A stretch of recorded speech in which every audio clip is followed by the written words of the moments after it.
In the Realms of Mediumship by Chico Francisco Candido Xavier and inspired by the Spirit Andre Luis.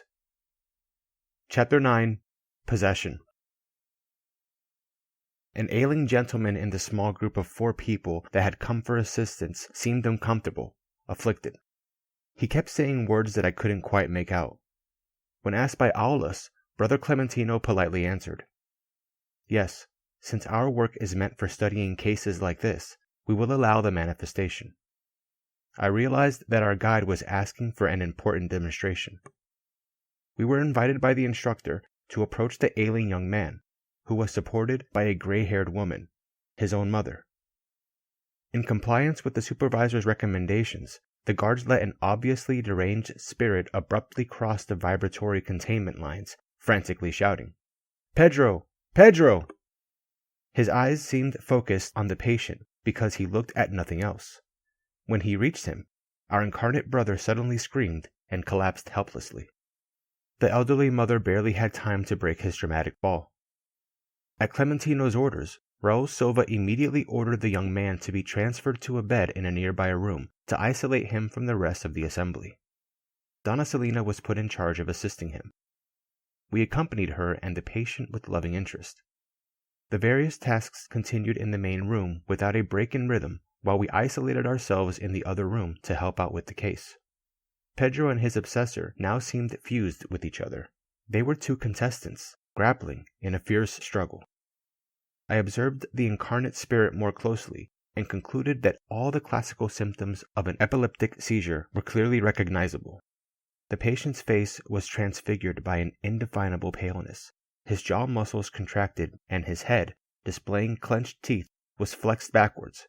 His arms were like 2 tree branches blown about by a storm. Donna Celina and his loving mother helped him into bed and began praying.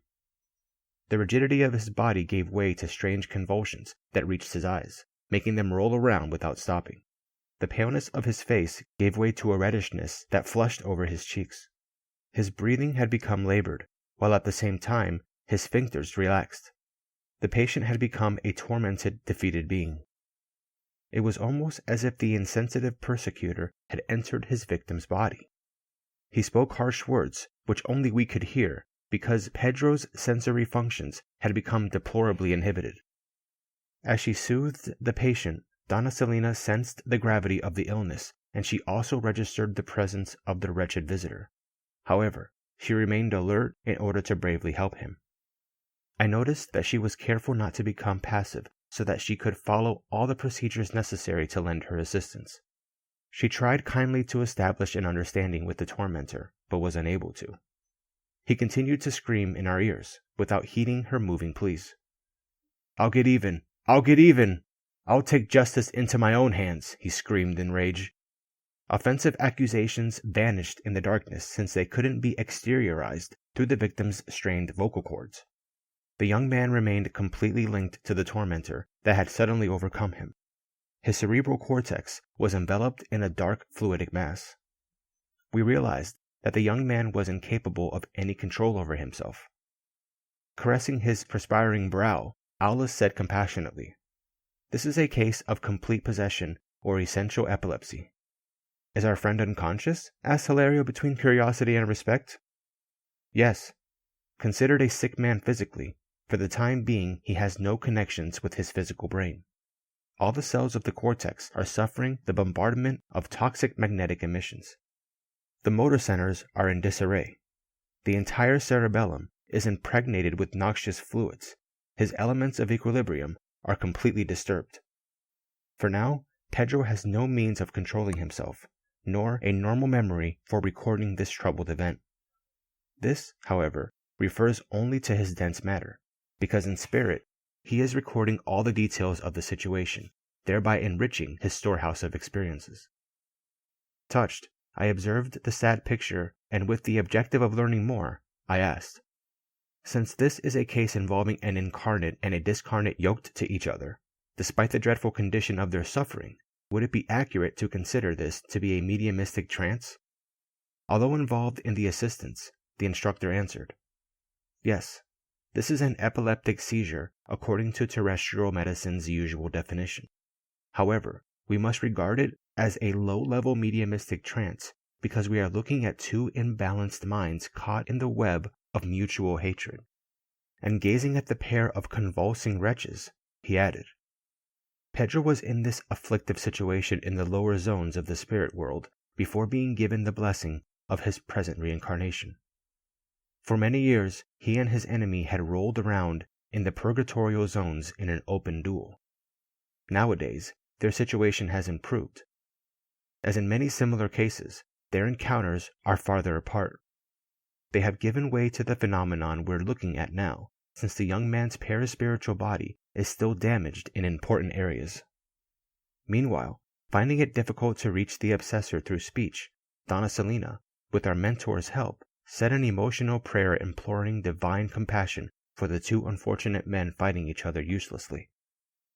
Our venerable friend's words caused her hands to emit streams of luminescent energies that enveloped the two wretches in sensations of relief.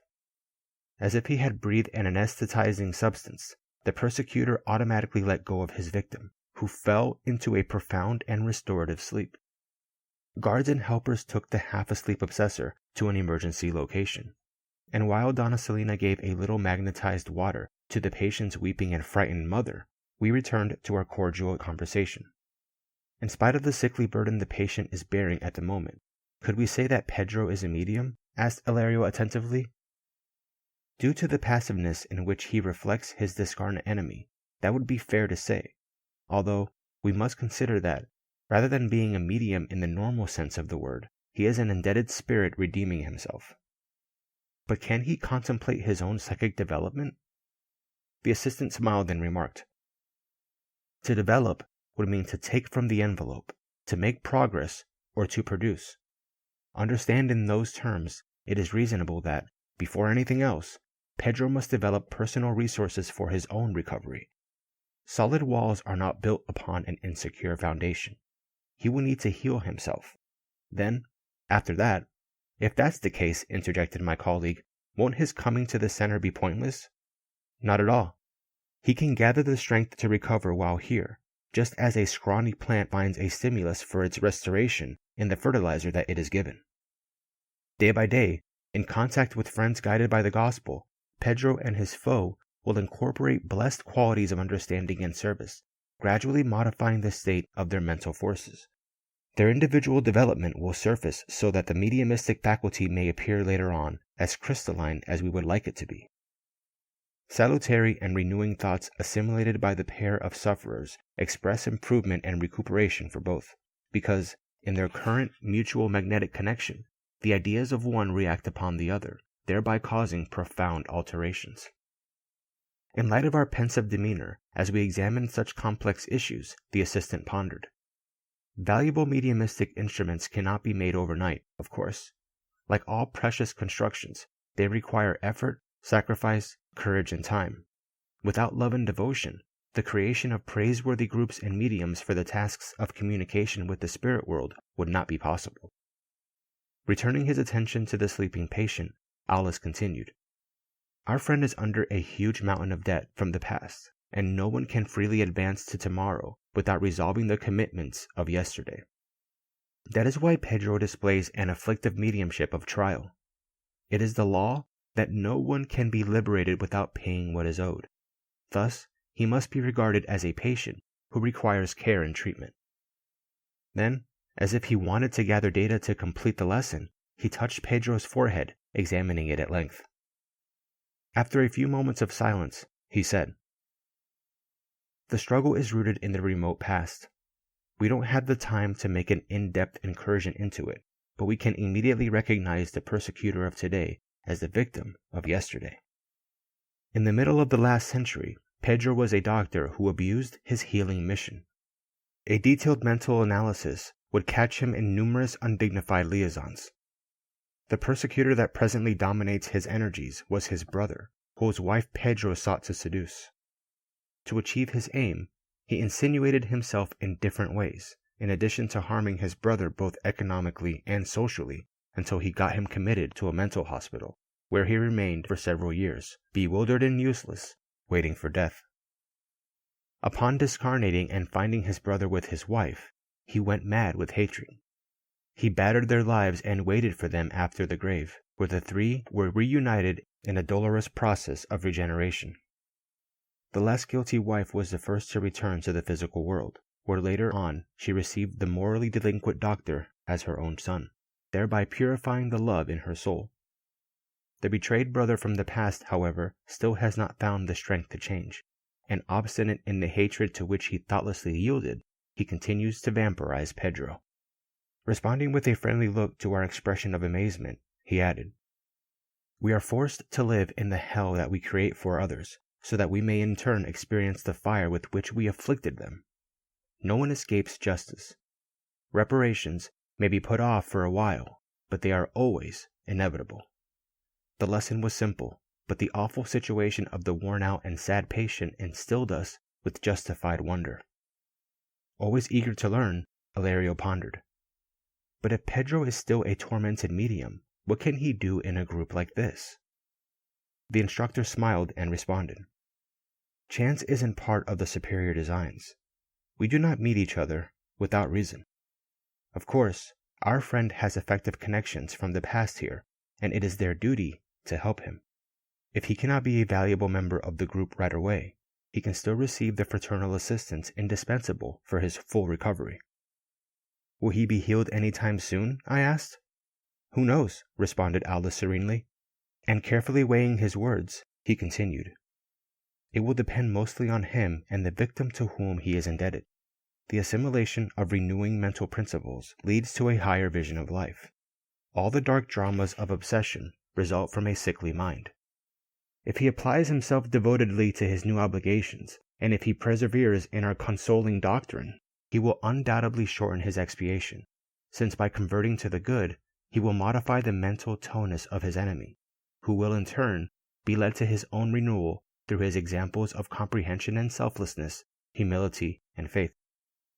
Even after the possession episode's end, Pedro will continue to suffer the reflexes of the disequilibrium he brought upon himself. They will show up in the lighter phenomenon of secondary epilepsy, which will recur for some time at the mere but strong remembrance of his present struggle, until the readjustment of his paraspiritual body is complete. "And how long will that take?" asked Ilario, somewhat troubled. Aldous looked thoughtful and replied, "Who can penetrate someone else's conscience? With the effort of the will, it is possible to hasten the solution to many enigmas and to lessen a lot of pain. The matter, however, is an inner one. We can rest assured, however, that the seeds of light are never lost. If the mediums that are caught today in dreadful trials persist in creating better destinies, they will become valuable workers in the future that waits for all in blessed reincarnations of spiritual growth and progress." And in light of our wonder, he concluded, "The problem is to learn without getting discouraged, and to serve the good without giving up."